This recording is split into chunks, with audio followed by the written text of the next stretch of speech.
Susu yang banyak lebih kenyangnya sama atau enggak? Beda. Beda. Kembung kan, kenyang banget minumnya banyak tapi kalorinya Sedikit. nah.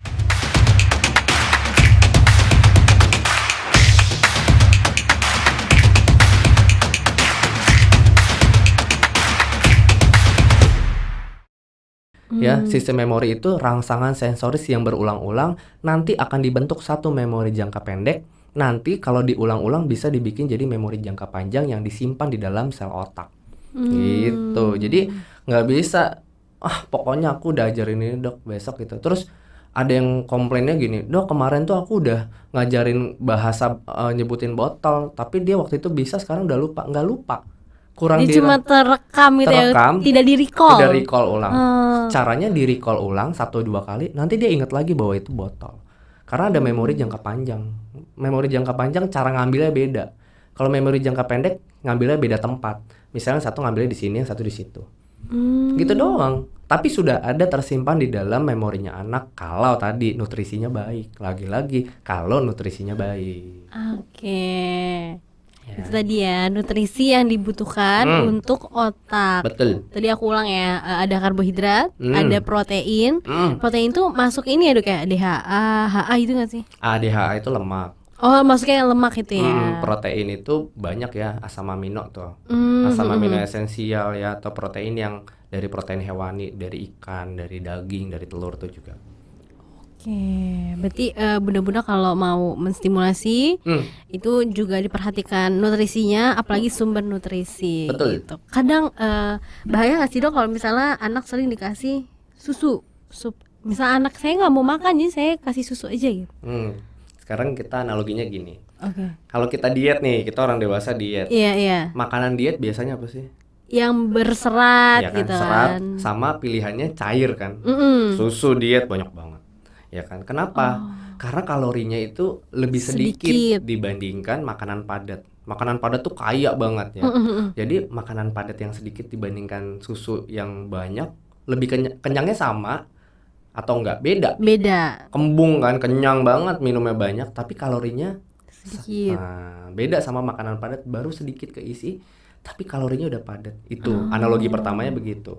Bukan berarti salah pemberian susu formula tambahan. Kalau memang diperlukan itu nanti biasanya harus konsultasi ke dokter. Tapi ya kan kita selalu mengutarakan ayo dong stimulasi makannya dulu yang baik. Penuhi dulu nutrisinya dengan baik dari makanannya dia. Belajar dulu makan yang baik. Kan sisanya dapat dari ASI. Jadi nggak usah pusing-pusing pakai susu tambahan kan gitu. Jadi cukup ASI, MPASI, ASI, MPASI kecuali kita sudah dapatkan dia memang ada gangguan makan dengan gizinya yang kurang atau gizi buruk tadi. Masuk stunting gitu Iya ya. kan, salah satunya gitu. Jadi nutrisinya nggak terpenuhi, gimana mau stimulasi? Nanti ujung-ujungnya ke perkembangan nanti kan jadi nggak bagus sebenarnya. Itu penting juga. Jadi bukan selalu harus susu, enggak. Belajar dulu nih kita mau nempatkan di mana makannya bermasalah atau enggak. Kalau udah makannya banyak, ya harusnya sih so far nanti kebutuhan kalorinya lebih gampang terpenuhi tuh. Dan jadi lebih mudah untuk distimulasi. Iyalah gitu pastinya ya. kan nutrisinya oke. Oke. Ya. Yang penting gini, selalu jadi punya sasaran tembak adalah vitamin. Oke. Itu gimana seharusnya hal-hal yang harus diperhatikan sebelum memberikan vitamin pada anak? Iya, yang gak nafsu makan disalahin ya, kurang dapat vitamin katanya, ya kan? Jadi yang dicari adalah vitamin. Salah nggak sih? Enggak. Sebenarnya vitamin dan mineral memang dibutuhkan, tapi jumlahnya kecil-kecil. Sekarang logikanya lagi nih, kita belajar logika aja biar pintar. Jadi pintar nih saya bun. Iya. Jadi vitamin itu tadi ya kan, dia memenuhi fungsi kayak misalnya mesin traktor, ya kan? Vitamin itu dia nanti mau nyalain deh. Ya kan? Sebagai olinya ya. Ya, olinya kan. Untuk bisa masuk nih ke mesin-mesinnya. Sekarang kalau nggak ada yang di traktor, misalnya nggak ada padinya, kira-kira tuh mesin berfungsi apa enggak? Ya akhirnya jadi tidak berfungsi sih ya. Sekarang dikasih vitamin lengkap-lengkap, tapi nggak ada karbohidrat, nggak ada protein, nggak ada lemak, kira-kira dia mau ngebentuk apa deh dalam tubuh gitu? Sibuk sama vitamin, tapi nggak ada yang dimasukin proteinnya, lemaknya, karbohidratnya. Sih bikin apa? Mau traktorin apa? tanah Oke. kosong. Iya, iya. Nah, kayak gitu-gitu tuh. Jadi aku suka kadang, kenapa sih Bu solusinya vitamin gitu? Makan dulu deh gitu, coba dulu gitu. Boleh nggak sih vitamin? Biasanya kalau gizinya nggak bagus atau gizi kurang, gizi buruk, stunting segala macam, memang pasti ditambahin vitamin. Tadi tujuannya memang Hmm. ya buat bekerjanya dengan baik si traktornya kan gitu doang. Tapi harus tetap ada karbonya, bukan kudu vitaminnya doang. Oh, tapi ada lagi juga nih dong permasalahan yang makan kurang, misalnya kurang makan nih anaknya, oh Hmm, dikasih vitamin gitu. hmm. Ada lagi kasusnya, oh kalau misalnya anak udah dikasih vitamin, tapi kok belum ada efeknya gitu ya, atau khasiat yang diharapkan. Itu sebenarnya kenapa dok? Balik lagi nih, udah dikasih vitamin katanya tadi fungsinya bagus ya kan, makannya belum mau dok, jadi nggak dapat terpenuhi. Ya udah, kan tadi dibilang sebenarnya untuk meningkatkan nafsu makan itu bukan vitaminnya aja, ya Hmm. kan? Gimana caranya kita itu membangun eh, pola makan yang baik dengan cara satu, dia itu harus suka makan. Hmm. Sekarang kalau dikasih makanan enak di depan kita ada spaghetti nih enak. Heeh. Kalau tuh anak emang gak suka spaghetti, kira-kira dimakan nggak? Ya enggak lah. Nah, berarti seleranya harus sesuai Oh. anak. Itu yang pertama. Yang kedua, udah selera nih. Terus kita suka banget nih, kayak misalnya aku suka misalnya spaghetti misalnya. Mm-mm. Tapi aku barusan makan spaghetti. Kira-kira aku mau makan spaghetti nggak? Bosen enggak ya? Nggak akan mau. Kenapa? Oh, masih kenyang perutnya. Oh masih kenyang. Nah, berarti apa? Waktu. Berikanlah makanan yang sesuai selera anak dan waktunya ngepas. Jangan maksa terus 1 jam kasih makan, 1 jam dikasih cemilan, 1 jam dikasih ini. Ujung-ujung nggak makan. Itu kebiasaannya adalah ketika makan nggak punya jadwal makan yang tetap. Hmm. Suka-sukanya dia mau makan apa ya? Suka-sukanya dia mau nyemil apa? Ujung-ujungnya apa? Pusing kan? Iya. Orang tiap jam dikasih cemilan, dikasih susu, dikasih makan. Akhirnya anaknya makan cimit-cimit. Yang Dan disalahin katanya nggak nafsu makan. Gimana mau nafsu makan, orang dia kenyang mulu tuh perut, gimana dong? Kan dan akhirnya anak tidak menangkap sinyal lapar ya dok itu ya? dia, sinyal laparnya tidak ada. Kan tadi belajar memori itu diulang, diulang. Tadi sama makan itu juga polanya diulang. Kalau emaknya bikin ulangannya yang kayak begitu, tiap jam dikasih makan, kira-kira dia bakal termemorinya ya begitu. Oh, tiap jam makan tapi dikit-dikit, tiap jam makan dikit-dikit, tiap jam gitu lagi. Terus yang disalahin siapa? Wah, anakku nggak mau makan. Lah kan ibu yang buat polanya. Makanya buatlah pola makan yang tepat dan benar gitu. Pengenalan pola makan. Ya. Nah, ini yang paling penting gitu ya. Selain pengenalan pola tidur, gitu ya. Bener. Karena itu semua ngaruh di memori jangka pendek dan jangka panjang anak ya dok. Bener banget. Ya kan banyak nih. Ini udah dibahas di mana-mana. Nutrisi tadi udah oke dok. Nutrisinya canggih banget dok. Aku the best deh.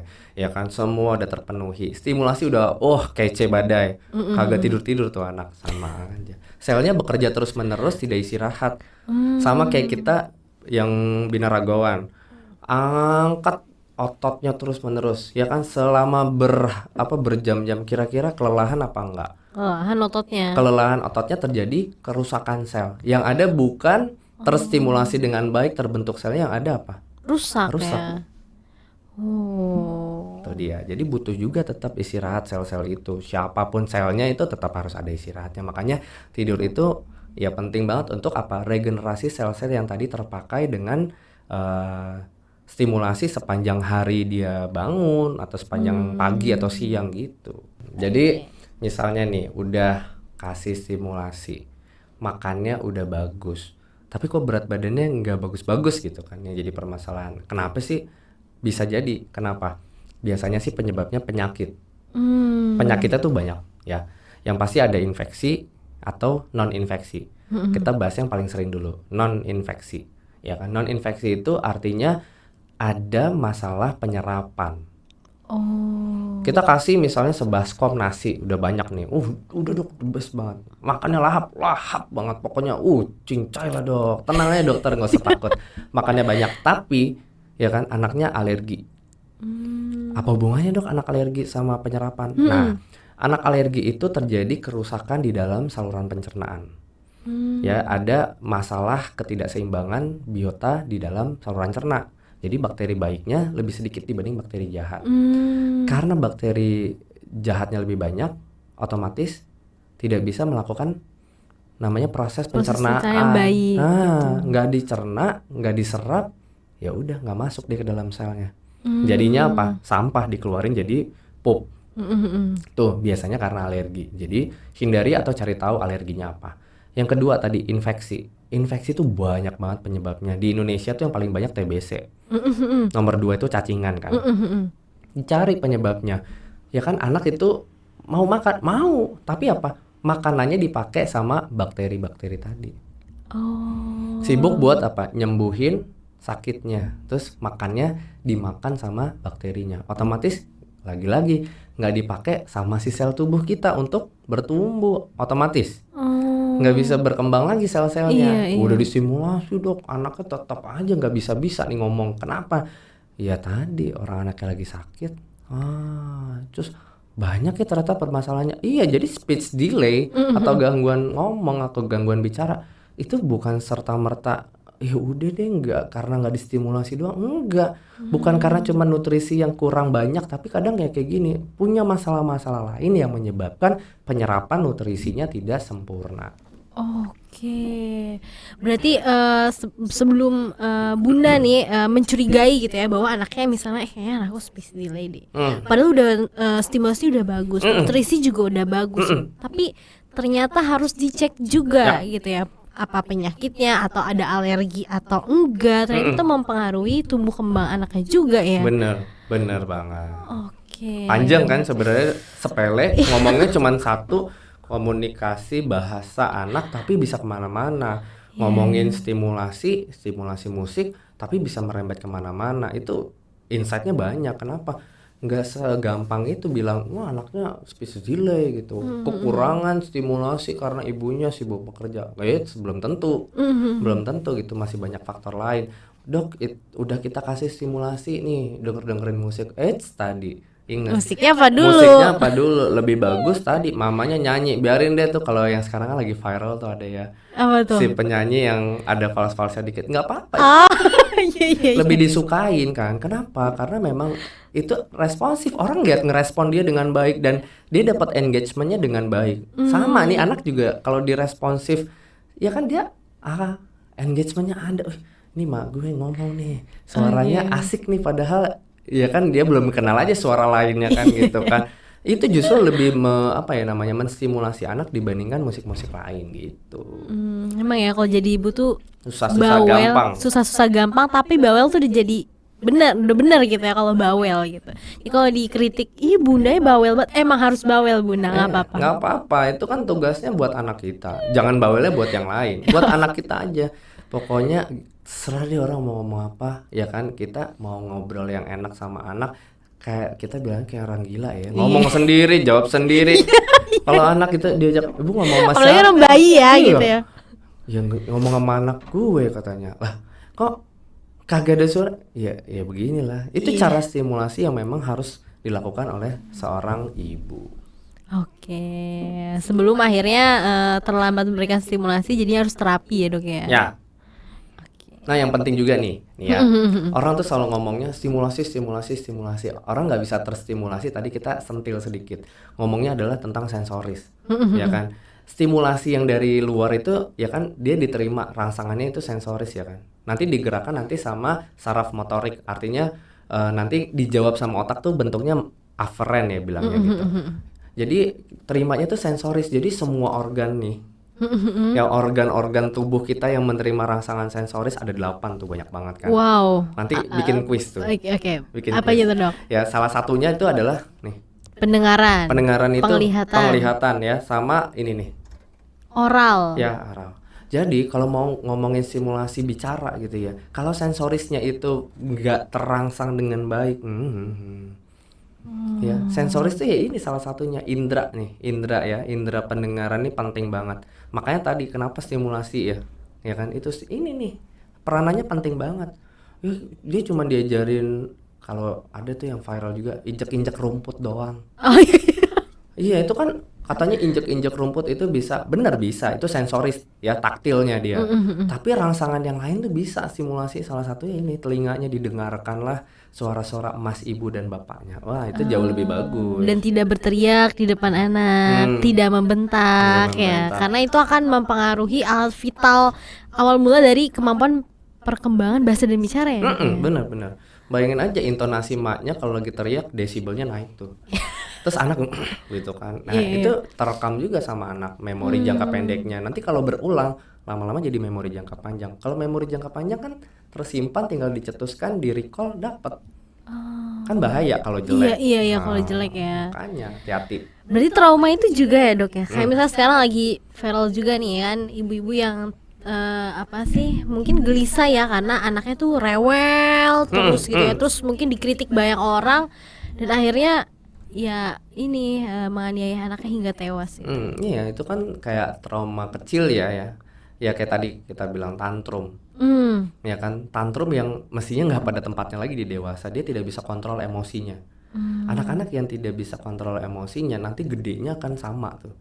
Dan kalau gedenya sama, dewasa itu kan dia punya apa ya, tenaga ekstra. Beda sama anak tidak berdaya. Kalau dia udah dewasa segede kita kan dia punya tenaga. Terus yang dia kalau tantrum kan dia lakukan tantrumnya di depan orang yang kira-kira lemah. Sekarang kalau dewasa dia lihat nih, ya kan, ada anaknya itu kan lemah, jadi dia bisa lakukan, ya kan, sebagai pelampiasan emosinya dia ke makhluk yang lemah tadi. Akhirnya ya itu tadi. Kenapa? Itu balik lagi, sebabnya karena zaman kecilnya dulu tantrumnya nggak bisa dikontrol. Sebegitu bahayanya. Iya, cuma gara-gara bahasa doang. Iya, kita memang keterbatasan anak itu dalam bahasa memang terjadi sebelum 2 tahun, memang susah kan. That's why kita harus sabar dan stimulasi. Tadi kalau kita biarkan terus-menerus tantrumnya itu berkembang, disimpan terus-menerus, nanti ya jadi memori panjang ya dok ya. Dan ketika ada situasi yang merecall itu langsung keluar ya dok ya. Tuh. Oke. Duh, jadi perlu waspada gitu ya. Iya, betul dong. Bagaimana mengendalikan emosi, mengontrol emosi, dan harus diajarkan juga pada anak sejak dini. Benar banget. Bukan berarti tidak boleh ya. Jadi kayak misalnya nangis nggak boleh, bukan gitu. Tapi gimana cara mengelolanya? Gitu. Benar banget. Dikelola emosinya dengan baik sampai memang dia mampu menempatkan emosi di saat yang tepat dengan cara yang tepat. Oke. Kalau usia remaja itu wajar nggak sih dok? Kayak misalnya dia kan namanya pencarian identitas diri gitu ya. Kalau anak remaja suka emosian gitu kan biasanya. Emosinya naik lagi gitu ya. Kalau dulu balita suka emosi karena tantrum, kalau remaja tuh kayak apa sih namanya, balita kedua apa bahasanya. Nah itu sebenarnya gimana tuh dok penjelasannya? Jadi kalau tantrum tuh periodiknya biasanya di usia 2-3 tahun. Yang bagus itu sudah bisa dikontrol dengan baik sebelum 5 tahun.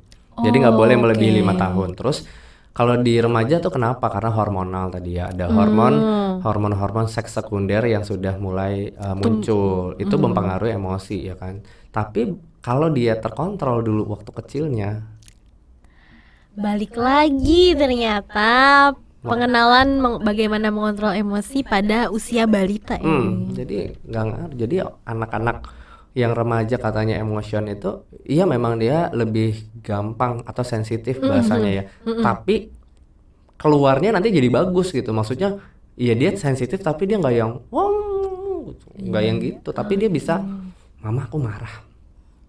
Asik kan ya kalau dia marahnya gitu ya. Iya. Mama aku ngambek. Gentle gitu ya, elegan gitu ya. Nggak yang kan pusing ya gitu. Makanya kita membiasakan, nanti udah gede belajar sendiri. No. Kita belajarnya dari kecil. Tidak ada belajar tiba-tiba. Makanya sebutan untuk anak usia 0 sampai 5 tahun adalah golden age karena itu ya.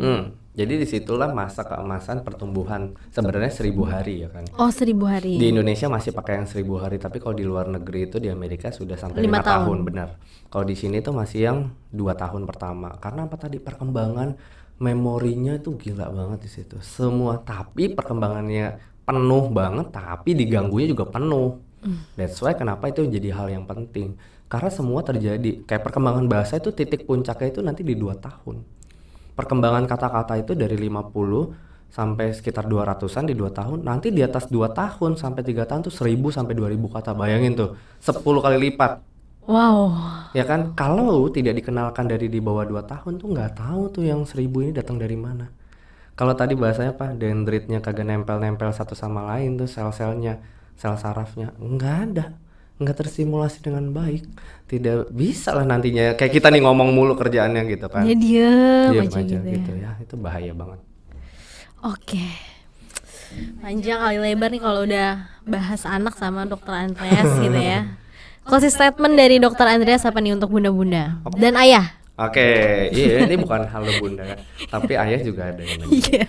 Jadi yang penting tadi yang ngomongin soal perkembangan bahasa penyebab speech delay itu. Jadi untuk ngomong perkembangan bahasa gitu ya kan, kita bagaimana caranya menemani anak berkembang, terutama tadi bahasa ya sekarang kita bahasnya. Gimana caranya kita menemani mereka dengan memenuhi semua kebutuhan dalam proses perkembangan tadi. Salah satunya tadi nutrisi. Ya kan, nutrisi yang terpenuhi adalah makro dan mikronutrien. Ya semuanya harus ada, bukan cuma mikro vitamin doang, tapi harus ada semuanya. Yang berikutnya lagi stimulasi yang tepat sesuai dengan usia. Dan yang ketiga pasti konsistensi. Artinya apa? Diulang-ulang terus menerus, jangan ya udah deh Senin. Repitasi itu harus selalu Iya, ada gitu. karena tadi memori dibentuk secara berulang, jadi daya ingat yang baik gitu. Oke, terima kasih banyak dokter Andreas sudah bersedia berbagi pengetahuan untuk kita semua gitu ya. Oke, boleh dong dokter Andreas promosi kita nih. Hai bunda-bunda, jangan lupa untuk nonton, like, komen, dan subscribe. Oke. Hai bunda, sama ayah juga nih Iya, pastinya. oke. Jangan lupa nih ya ikutin atau subscribe Halo Bunda ya. By Generous ini ya, jangan lupa. Kenapa? Karena pastinya nih insight banget ya. Bisa buat semua para bunda-bunda nih yang lagi punya waktu untuk nonton nih. Jangan lupa di subscribe channelnya, di like, tulis komen mau ngebahas apa. Komen, Benar. bahas nanti kita buatin lagi nih teman-teman maunya apa bunda-bunda. Aku pengen ini, aku pengen itu. Nanti kita buatin. Tapi jangan lupa di subscribe, jangan cuma komen doang. Oke, karena dokter Andreas tiap diundang lagi ya bunda. Siap. Pastinya. Oke, terima kasih sekali lagi dokter Sama-sama. Andreas. Sehat-sehat selalu, Mbak. Amin, dokter juga dan sekeluarga Siap. gitu ya. Berarti ini anak-anak lagi liburan ya? Oke, berarti Bapaknya nggak libur. libur. Oh, iya, aduh. Itu kenyataan yang agak pahit. Iya, cari duit terus ya. Oke. Oke, terima kasih dokter.